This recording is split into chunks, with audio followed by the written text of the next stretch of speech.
Por que é tão difícil enriquecer no Brasil? Este é o Visão Libertária, sua fonte de informações descentralizadas e distribuídas.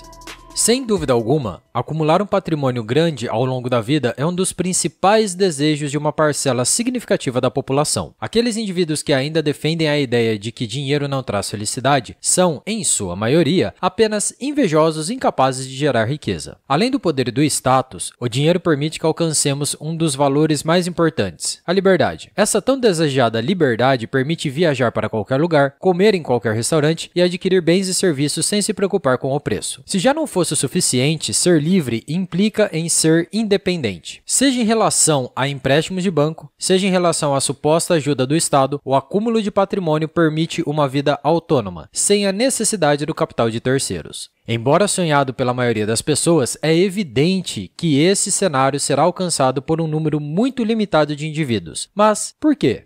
No mundo real, distante das utopias socialistas, existem apenas uma forma de gerar valor, realizando trocas voluntárias. Isso é uma relação lógica, pois você só aceita trocar um bem por outro se este for mais valorizado que aquele. Se você está caminhando com sede em um parque e decide trocar uma nota de R$5 por uma garrafa d'água, significa que, naquele momento e espaço, a bebida valia mais do que o dinheiro. O simples fato de você adquiri-la gerou valor na sua vida. Esse fato faz com que a economia não seja um jogo de soma zero, pois, ao invés de ocorrer somente uma transferência de valor entre indivíduos, um novo valor é inserido para todas as partes da transação. Além disso, prestar serviços para outros também é uma troca. Você está entregando seu tempo e seu esforço em troca de receber uma quantia de dinheiro, enquanto a pessoa que te contratou recebe o serviço que estava precisando. Você não é obrigado a trabalhar para ninguém. Quando é voluntário, todos ganham.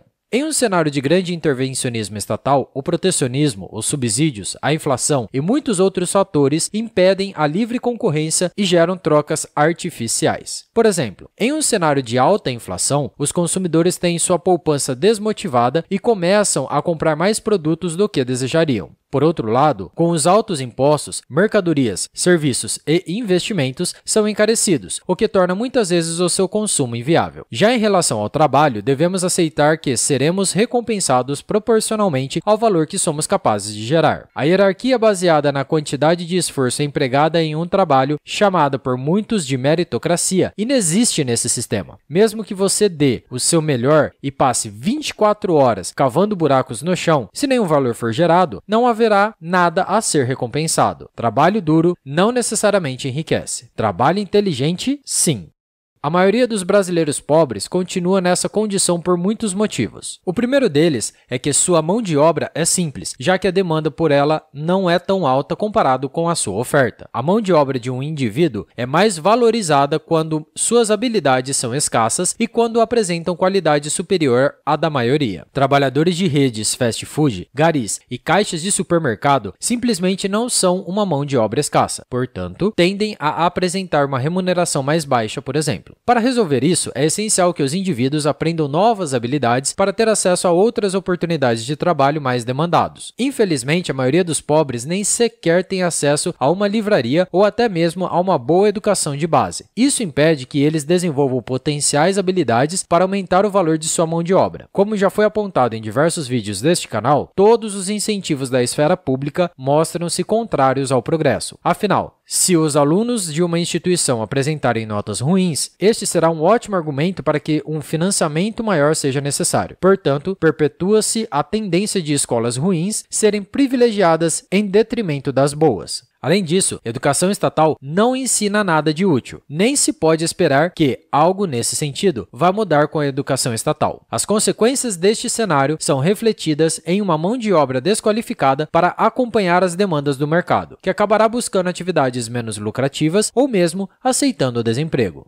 A ineficiência da gestão de recursos e os métodos de ensino promovidos à força pelo Estado contribuem para a criação de gerações perdidas. Independentemente da eficácia do método escolhido, forçar todas as escolas a adotarem a mesma visão sobre a educação, criando um currículo único que desconsidera a individualidade de todos os alunos, impede o desenvolvimento de medidas melhores e mais eficientes. Nesse contexto, o MEC mostra-se um verdadeiro agente centralizador, cuja única função é garantir que nada saia do padrão estabelecido estabelecido por um seleto grupo de reguladores. Não é à toa que, durante toda a nossa vida escolar, ouvimos sobre as necessidades do Estado para a harmonia social. Antigamente, na ausência da informação descentralizada como temos hoje, a maioria dos indivíduos era levada a enxergar os governantes como seus salvadores. Além de apresentar uma qualidade ínfima, o ensino que o Estado provê é capaz de matar qualquer espírito empreendedor. Ser obrigado a ficar horas sentado ouvindo a fala dos adultos que nunca construíram nada na vida é uma tortura diária para os jovens. Esse tempo poderia ser usado para passar conhecimentos úteis e práticos como oratória, finanças pessoais ou inteligência emocional. Mas ao invés disso, apenas desestimula a mentalidade empreendedora, a qual seria capaz de gerar mais valor e remover mais problemas da sociedade. Outro fator que impede a ascensão econômica dos pobres é a quantidade massiva de regulações e impostos arquitetados pelo Estado. Esse cenário cria oligopólios e encarece a maioria dos serviços e produtos, fazendo com que muitas pessoas utilizem todo o salário para garantir a sobrevivência da família. Nessa condição, os indivíduos possuem acesso apenas a uma fatia muito limitada da economia, que é aquela que está fisicamente próxima deles. Uma parcela significativa das camadas periféricas, por exemplo, ainda não possui acesso à internet, que é hoje a ferramenta mais poderosa para adquirir conhecimento e acumular riqueza.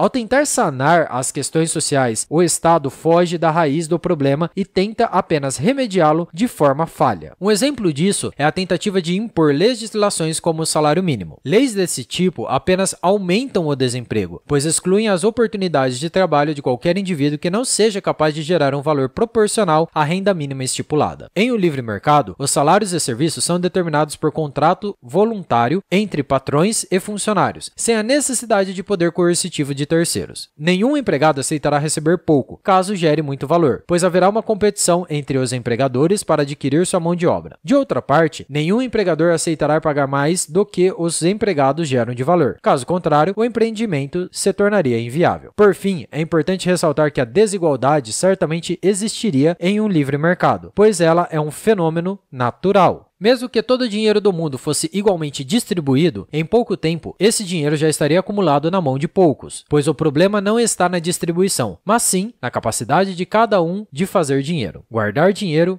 e investir dinheiro. Mas o fato é que, no cenário atual, existe uma desigualdade e uma pobreza intensa forçadas pelo Estado. Enquanto o livre mercado for deixado de lado, potenciais empreendedores serão impedidos de explorar seu talento e criar novas soluções, que gerariam valor tanto para si mesmos quanto para a sociedade como um todo.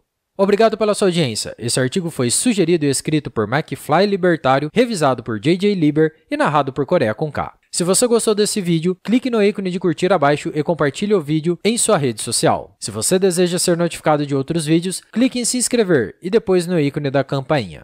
Até a próxima!